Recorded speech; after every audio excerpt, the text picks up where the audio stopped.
Hi friends, రేపటి analysis explain చేస్తా ఉన్నాను.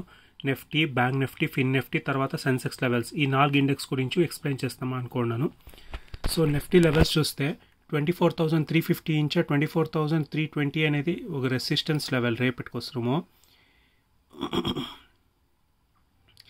In case first 15 minutes candle solid red candle ఏమైనా అయితే కంటిన్యూస్గా రెడ్ క్యాండల్ రావాలా, అప్పుడే మార్కెట్కి ఎందుకు వస్తుంది అనేసి రీటైల్ ట్రేడర్స్ స్ట్రాప్ అయ్యేసి మార్కెట్ తర్వాత పైనకి వెళ్ళచ్చు. అలా కాక ఫస్టే మార్కెట్ ర్యాలీ ఇస్తే సెకండ్ హాఫ్లో మార్కెట్ కిందకు వచ్చేదానికి హై ప్రాబబిలిటీ ఉంది. సో అట్లా జరిగేదానికినా ఫస్ట్ మార్కెట్ కిందకు వచ్చి తర్వాత పైనకి వెళ్తే అది బెటర్ అనుకుంటా ఉన్నాను. సపోర్ట్ లెవెల్ చూస్తే 24,188 ఇంచా 24,130. మార్కెట్ గ్యాప్ డౌన్ ఇటు కింద ఓపెన్ అయ్యి ఇటు కిందే క్లోజ్ అయితే ఏం లో క్రియేట్ చేసింది ఆ లోని సిప్ చేసి మార్కెట్ పైనకి వెళ్ళేదానికి హై ప్రాబబిలిటీ ఉంది. ఇట్లే వెళ్తే ఈజీగా అందరూ ప్రాఫిట్ మేక్ చేస్తారు. సో దానికోసం మార్కెట్ కిందకు వచ్చే పైనకి వెళ్ళేదానికి ప్రాబబిలిటీ ఉంది. సో చూస్తామా రేపు ఏం జరగచ్చు అనేసి. ఫ్లాట్ ఓపెన్ అయితే నేను ఫస్ట్ మార్కెట్ కిందకు వస్తుందా ఏమి అనేసి ఎట్లు ప్రైస్ యాక్షన్ ఏం చెప్తాను నేను చూసి తర్వాత డిసిషన్ ఎత్తుకుంటాను. గ్యాప్ అప్ ఓపెన్ అయితే షార్ప్ ఫాలో ఏమైనా వచ్చి రికవరీ అయ్యేటప్పుడు మార్కెట్ని అప్పుడు ఎంటర్ అవుతామా అనుకున్నాను. అట్లీస్ట్ ఈ లో ఏం క్రియేట్ చేసింది అది సిప్ చేసి మార్కెట్ పైనకి వెళ్ళాలి, అప్పుడే మార్కెట్ మంచి ర్యాలీ ఇచ్చేదానికి ప్రాబబిలిటీ ఉంది. ఇట్లే వెళ్తా ఉంటే షార్ప్ కిందకు వచ్చేదానికి హై ప్రాబబిలిటీ ఉంది. అట్లా వస్తే ఈ లో కాదు ప్రీవియస్ ఏం లో క్రియేట్ చేసింది ఆ లోను బ్రేక్ అయిపోయేదానికి ప్రాబబిలిటీ ఉంది. సో రేపు ఫస్ట్ హాఫ్లో కిందకు వస్తుందా సెకండ్ హాఫ్లో కిందకు వస్తుందా చూస్తామా. బ్యాంక్ నిఫ్టీ లెవెల్స్ చూస్తే 52,300 ఇంచా 52,250 అనేది రెసిస్టెన్స్ లెవెల్లో. సపోర్ట్ లెవెల్ చూస్తే 51,693 ఇంచా 51,347. ఇది ఇంకా టెస్ట్ కాలేదు, రేపు టెస్ట్ అయ్యేదానికి హై ప్రాబబిలిటీ ఉంది. చూస్తామా లైక్ ಯಾವ పొజిషన్లో ఓపెన్ అయితే గ్యాప్ అప్లో ఓపెన్ అయితే డ్రాస్టిక్ ఫాల్ రావాలా, ఫాల్ వచ్చినాక సెకండ్ హాఫ్లో మార్కెట్ టర్న్ అయ్యేదానికి హై ప్రాబబిలిటీ ఉంది. ఫ్లాట్ ఓపెన్ అయితే వెయిట్ చేస్తాను, సెల్లింగ్ ఆపర్చునిటీకి చూస్తామా. సెల్లింగ్ అంటే ప్యూర్ సెల్లింగ్ కాదు, ఆ ఫాల్లో క్యాప్చర్ చేసుకుంటామా అనుకోండాను. తర్వాత ఈ లెవెల్ని టెస్ట్ చేసిన తక్షణ మార్కెట్ ఇక్కడి నుంచా పెరిగేదానికి హై ప్రాబబిలిటీ ఉంది. సో ఫిన్ నిఫ్టీ లెవెల్ చూస్తే strong supply level, weekly supply level అంటే చెప్పిండాను.